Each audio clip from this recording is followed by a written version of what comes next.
What do I owe the? What do I owe the pleasure? What do I owe the pleasure?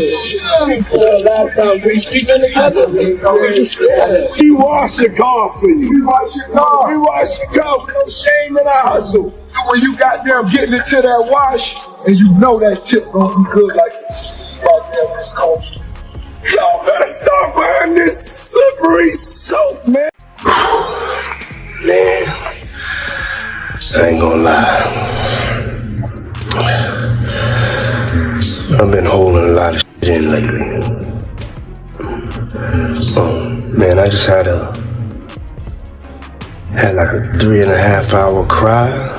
The music world is buzzing after an unexpected move, as 50 Cent drops recordings that appear to leave Rick Ross under intense pressure. This goes beyond an ordinary rivalry, representing a major escalation that has sent shockwaves through the culture. We're breaking down how these clips emerged and why they've triggered such strong reactions behind the scenes.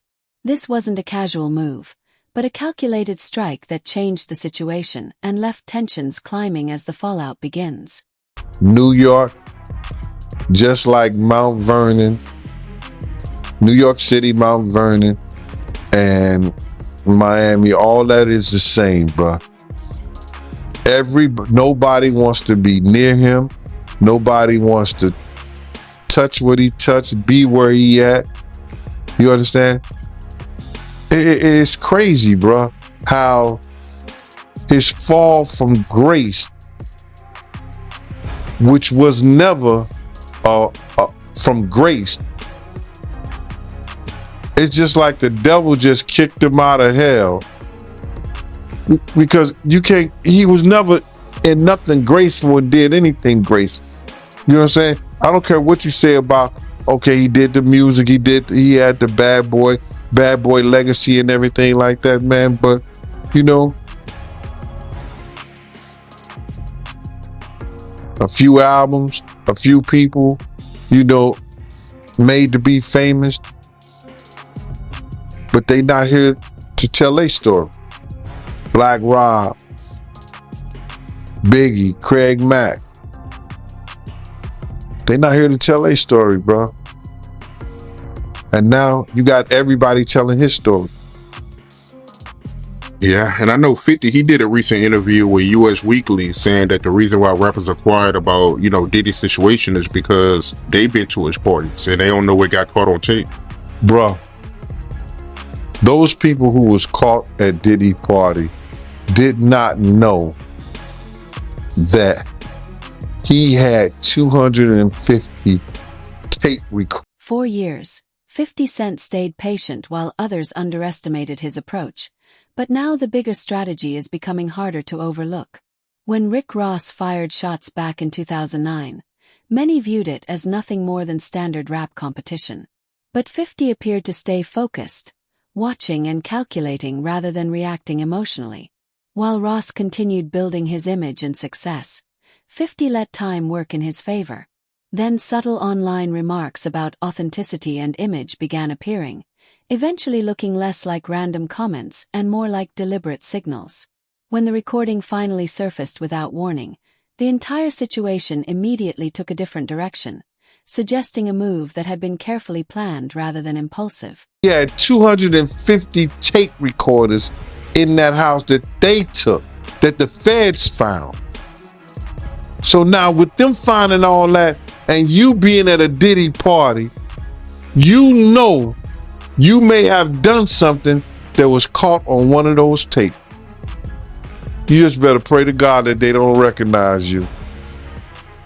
Those people who know that they did something, no, they're not going to speak out. They're not going to say nothing. What part of the game is that? They are not going to come forward and tell on themselves. Nah, not at all. Ice Cube, he said it himself, bro. He said that Diddy's been targeted because of what he said about those folks and those people. Now, the people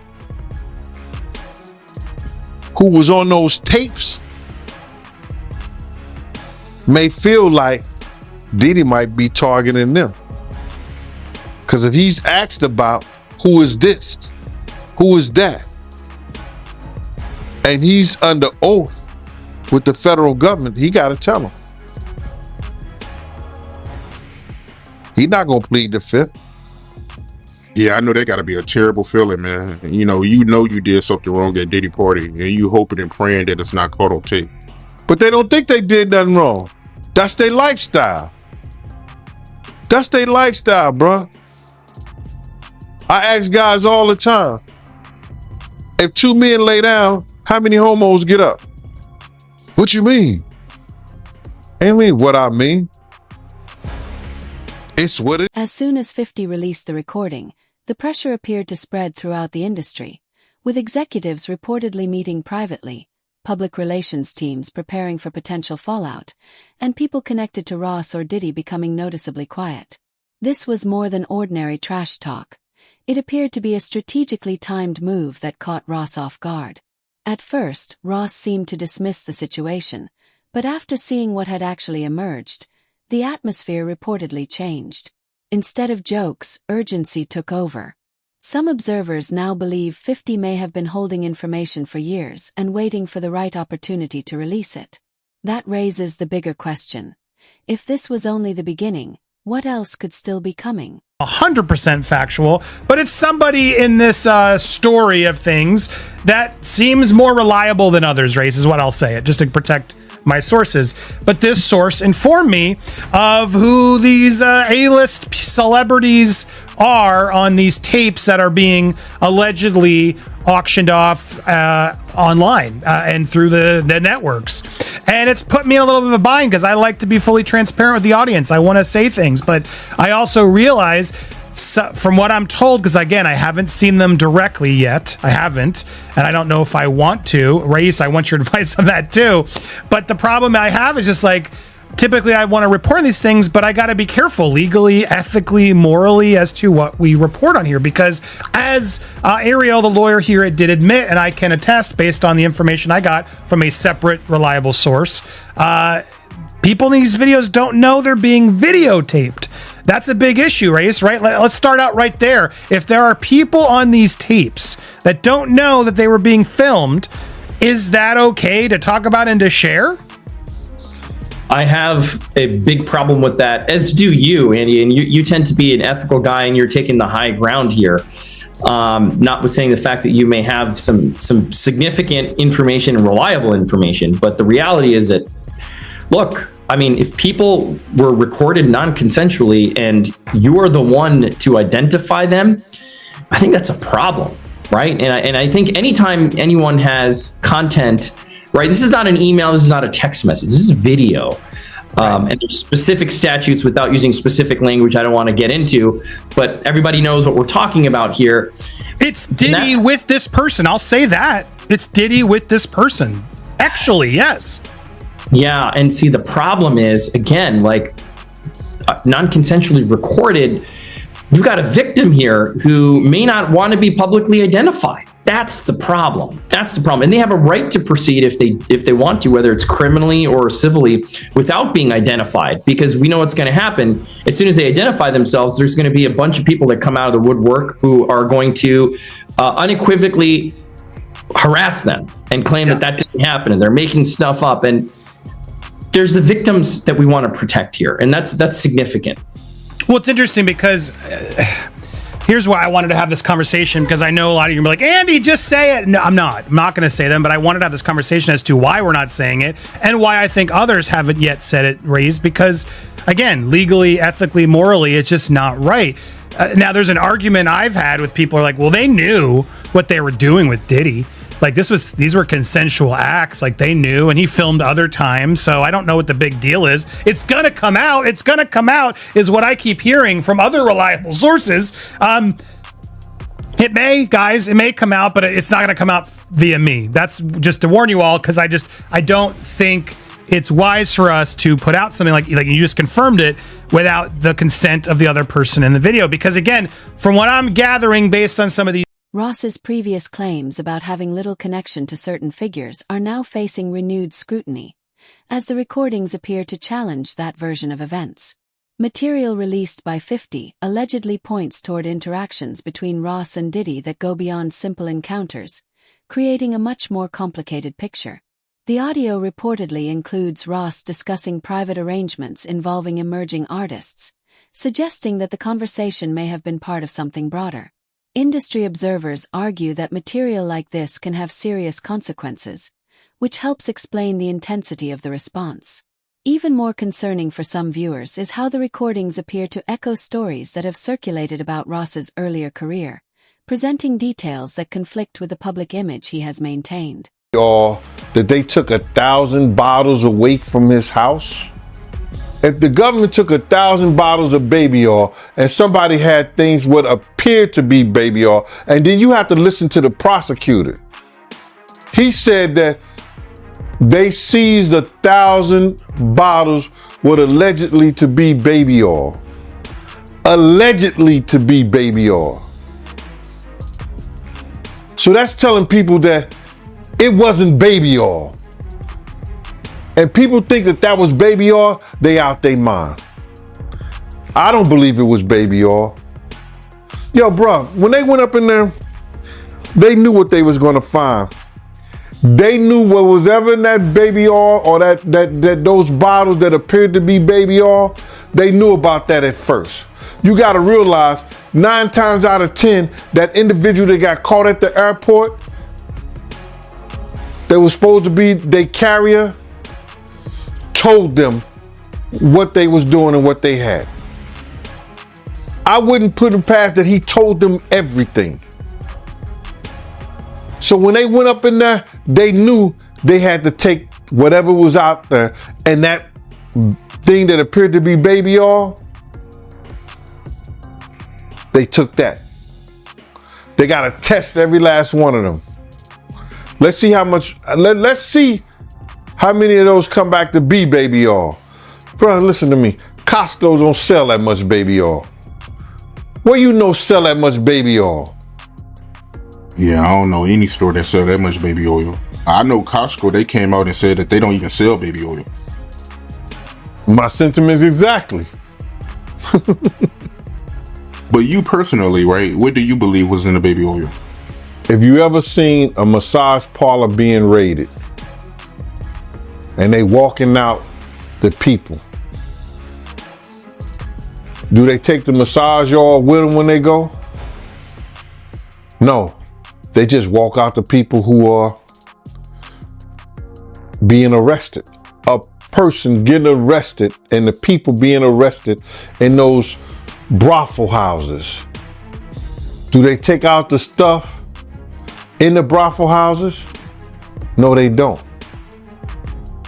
They take the individuals who are being arrested out the brothel houses. For them to take 1,000 bottles of baby oil, it's like that they did not leave one. They left people there, but they ain't leave not one bottle. Nobody needed no baby oil. So my whole thing about it is that there was something in that other than baby oil. That's why they took all the bottles. And 9 times out of 10, if I would give it a wild guess, it was, and like some of the people told me, it was probably that GHB. What's that? I think it's gamma hydrox.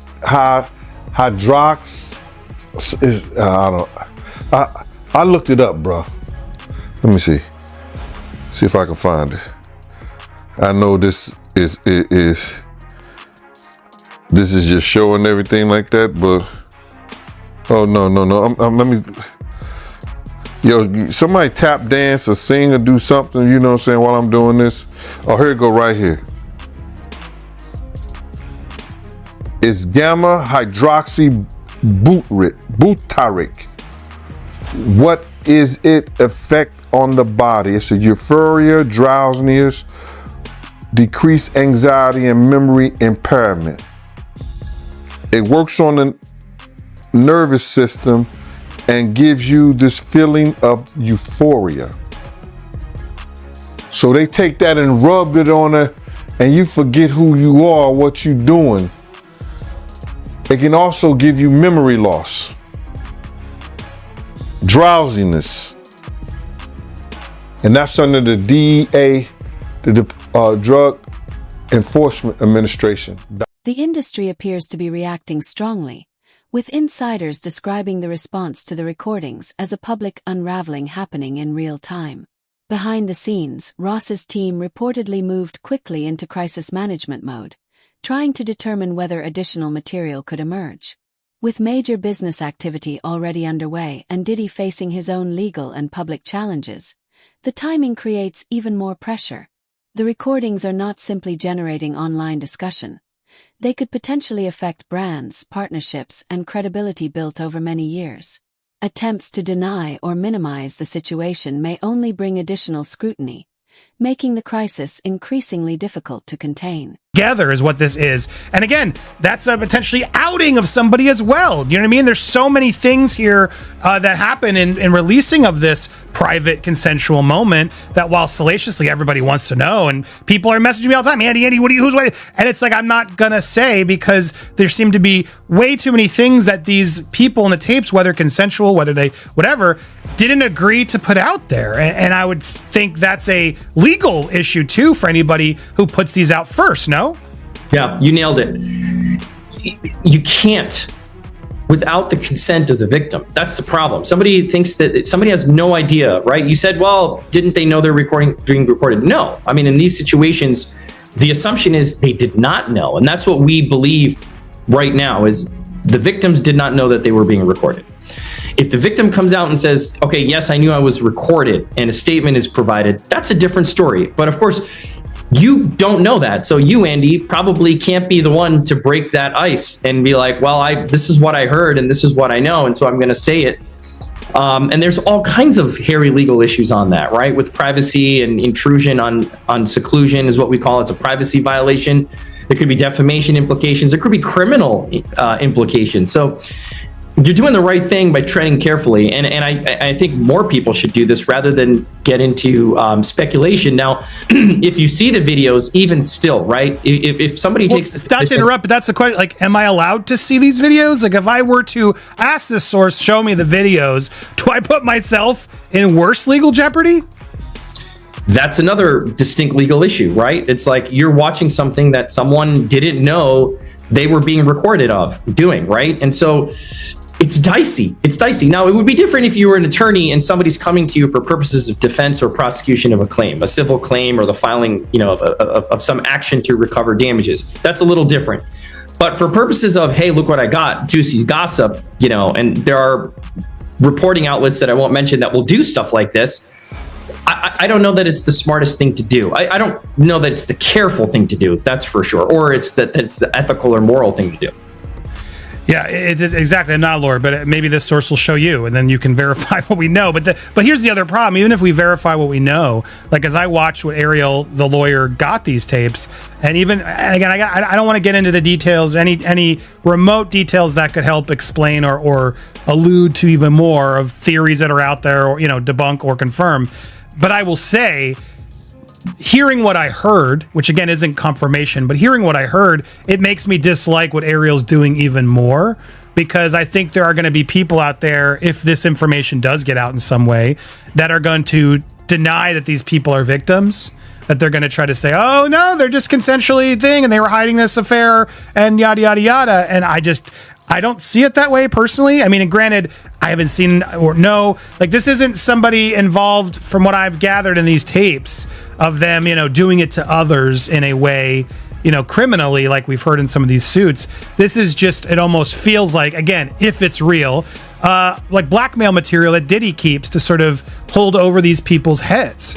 And to me, that's awful to the people in it, whether they agreed or knew or whatever. It still just feels like That's no one's freaking business. And maybe they were doing it for reasons we don't know. Just because we saw it in the tape doesn't mean they weren't feeling pressured in other ways, right? So it's a heavy and complicated thing, but it's not a hard decision to say, I can't. The response from Ross's side reportedly became increasingly urgent, with efforts to remove the material happening while the recordings were already spreading across the internet.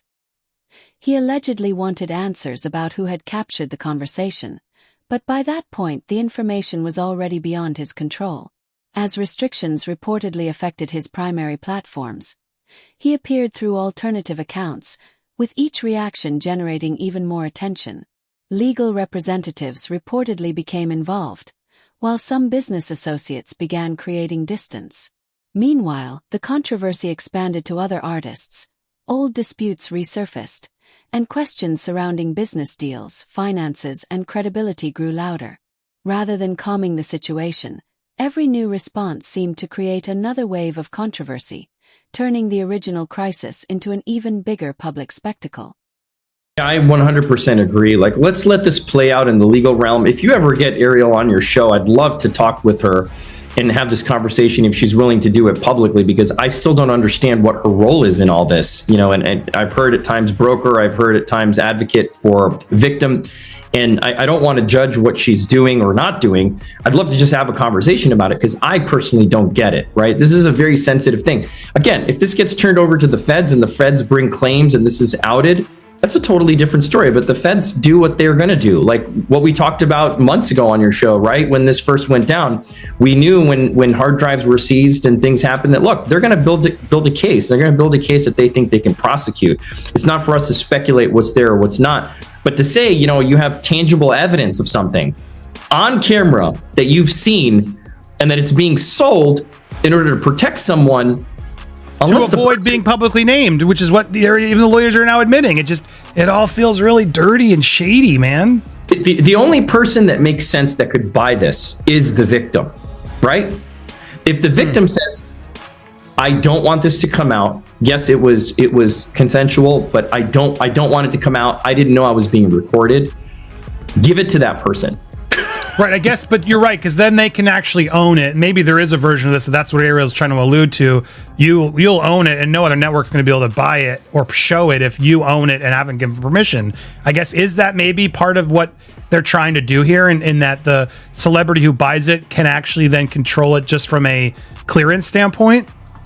Yeah, I mean, look, it still raises some legal concerns, right? Because let me say it this way. If this was a transaction, if this is a business transaction wherein the victim is then acquiring the exclusive rights to this tape or tapes, and that the person who recorded it is avowing that they will not use it, I don't know where that leaves P. Diddy and the feds, right? But they have an independent right to bring this stuff to light if it gets prosecuted. But my point is, if you're transferring legal rights of this consensual or non-consensually recorded tape to the victim, I think that's a better position to be in. But then the question is this person even in a position to be able to buy the tape, right? Are they a high-level celebrity? Like, who are they? We can assume that they're celebrities with millions and millions of dollars to expend on something like this. Just raises a lot. Once the controversy exploded, the industry's actual loyalties became much easier to read. Instead of direct statements, small actions and calculated silence began speaking for themselves.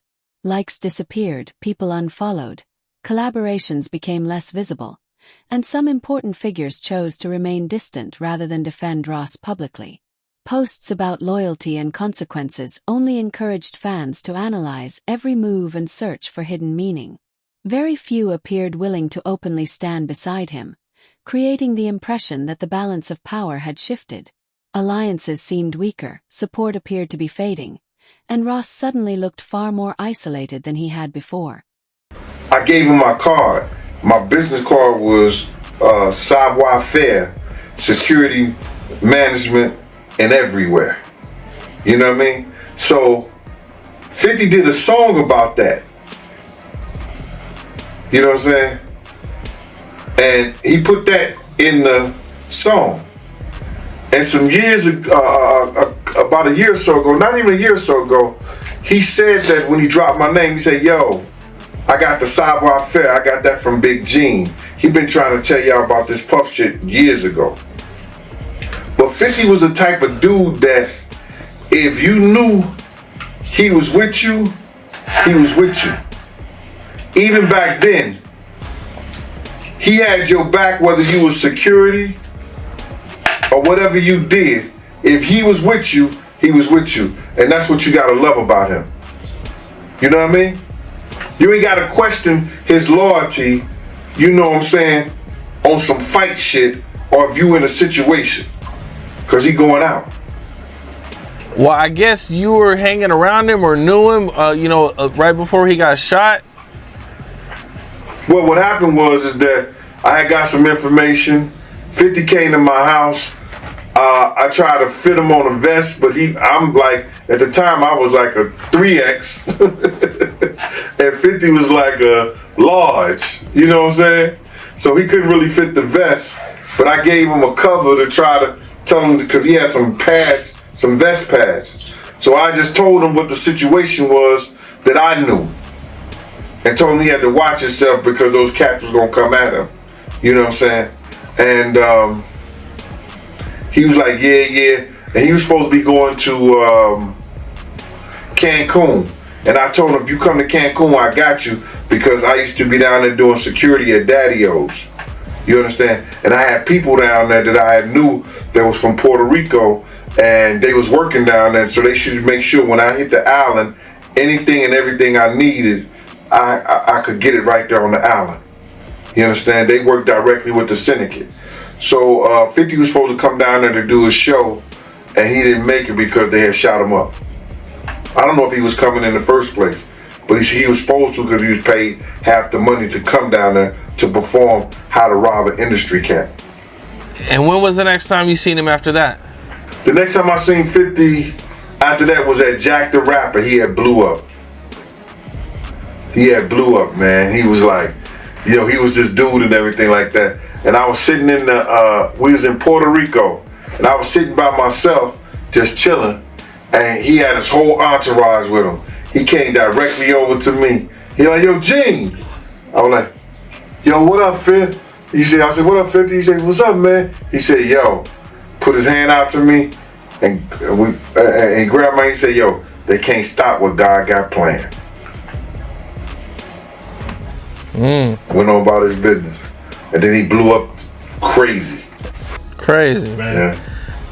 How do you feel about 50 going so hard at Diddy with the documentaries? And,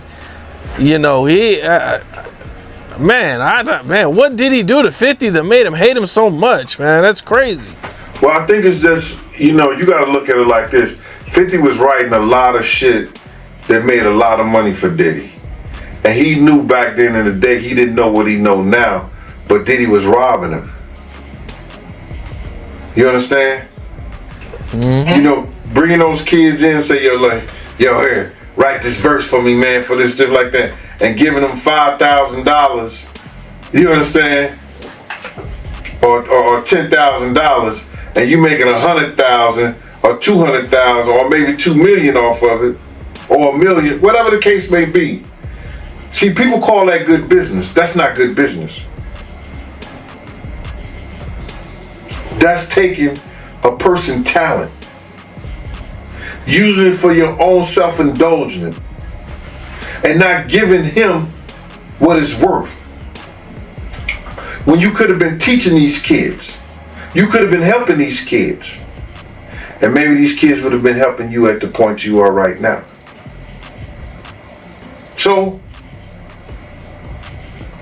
if that's the case, he have every right. But 50 is doing this for the culture.